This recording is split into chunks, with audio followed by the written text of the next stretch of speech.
ओम नमो भगवते वासुदेवाय। वैष्णवे नमः।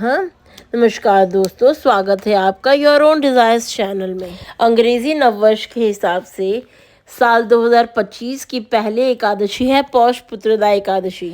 पौष मास के शुक्ल पक्ष में आने वाली यह एकादशी इस वर्ष 10 जनवरी 2025 को पड़ने वाली है। इस दिन श्री हरि की पूजा करने से माँ लक्ष्मी प्रसन्न होती है और संतान संबंधी परेशानियों से राहत मिलती है। हिंदू पंचांग के अनुसार प्रत्येक वर्ष कुल 24 एकादशी पड़ते हैं। ऐसे हर माह के कृष्ण पक्ष और शुक्ल पक्ष में एक एक एकादशी पड़ती है और हर एक एकादशी का अपना अपना महत्व है।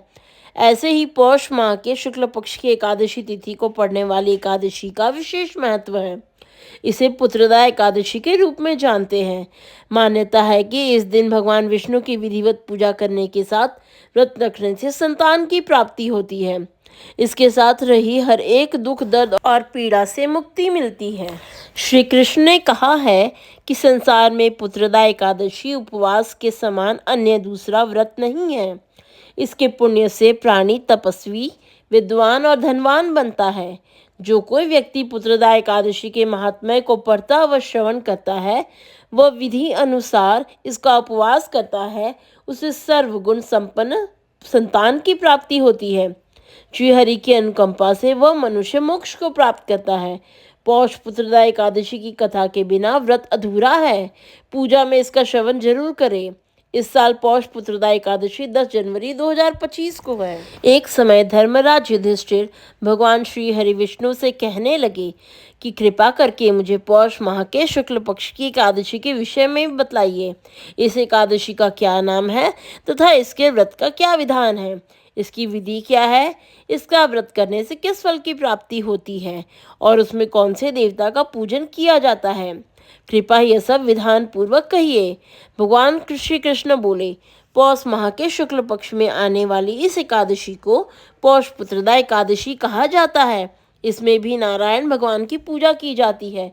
विधि पूर्वक इस व्रत को करना चाहिए। इस चर और अचर संसार में पुत्रदा एकादशी के व्रत के समान दूसरा कोई व्रत नहीं है। इसके पुण्य से मनुष्य तपस्वी, विद्वान और लक्ष्मीवान होता है। इसकी मैं एक कथा कहता हूँ, सो तुम ध्यानपूर्वक सुनो। भद्रावती नामक नगरी में सुकेतुमान नाम का एक राजा राज्य करता था। उसको कोई पुत्र नहीं था। उसकी स्त्री का नाम शैव्या था। वह निपुत्री होने के कारण सदैव चिंतित रहा करती थी। राजा के पितर भी रो रो कर पिंड लिया करते थे और सोचा करते थे कि इसके बाद हमको कौन पिंड देगा। राजा को भाई, बांधव, धन, हाथी, घोड़े, राज्य और मंत्री, इन सब में से किसी से भी संतोष नहीं था। वह सदैव यही विचार करता था कि मेरे मरने के बाद मुझको कौन पिंडदान करेगा। बिना पुत्र के पितरों और देवताओं का ऋण मैं कैसे चुका सकूंगा। जिस घर में पुत्र न हो उस घर में सदैव अंधेरा ही रहता है। इसलिए पुत्र उत्पत्ति के लिए प्रयत्न करना चाहिए। जिस मनुष्य ने पुत्र का मुख देखा है वह धन्य है। उसको इस लोक में यश और परलोक में शांति मिलती है, अर्थात उनके दोनों लोग सुधर जाते हैं। पूर्व जन्म के कर्म से ही इस जन्म में पुत्र, धन आदि प्राप्त होते हैं। राजा इसी प्रकार दिन रात चिंता में लगा रहता था। एक समय की बात है, राजा ने अपने शरीर को त्याग देने का निश्चय किया, परंतु आत्मघात को महान पाप समझकर उसने ऐसा नहीं किया। एक दिन राजा ऐसा ही विचार करता हुआ अपने घोड़े पर चढ़कर वन को चल दिया तथा पक्षियों और वृक्षों को देखने लगा।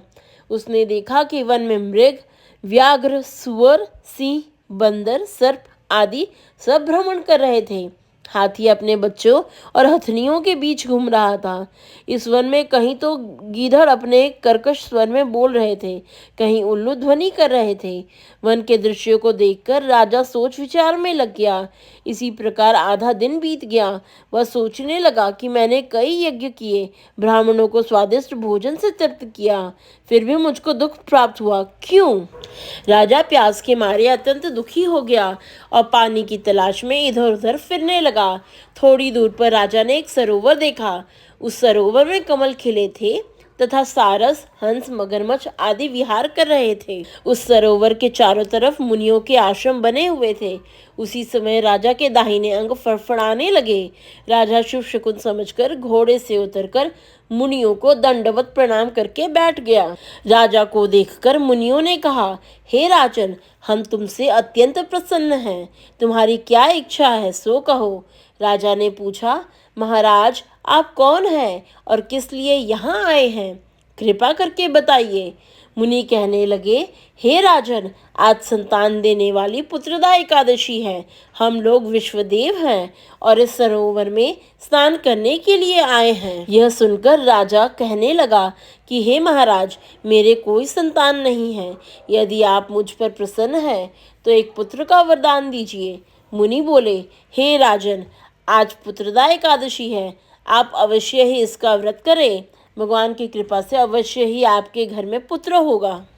मुनियों के वचन को सुनकर राजा ने उसी दिन एकादशी का व्रत किया और द्वादशी को उसका पारण किया। इसके पश्चात मुनियों को प्रणाम करके महल में वापस आ गया। कुछ समय बीतने के बाद रानी ने गर्भ धारण किया और 9 महीने के पश्चात उनके एक पुत्र हुआ। वह राजकुमार अत्यंत शूरवीर, यशस्वी और प्रजापालक हुआ। श्री कृष्ण बोले, हे राजन, पुत्र की प्राप्ति के लिए पुत्रदा एकादशी का व्रत अवश्य करना चाहिए। जो मनुष्य इस महात्म्य को पढ़ता या सुनता है उसे अंत में स्वर्ग की प्राप्ति होती है। इसी के साथ पुत्रदा एकादशी की व्रत कथा समाप्त होती है। ऐसे और वीडियोस के लिए चैनल को सब्सक्राइब कीजिए, वीडियो को लाइक और शेयर कीजिए।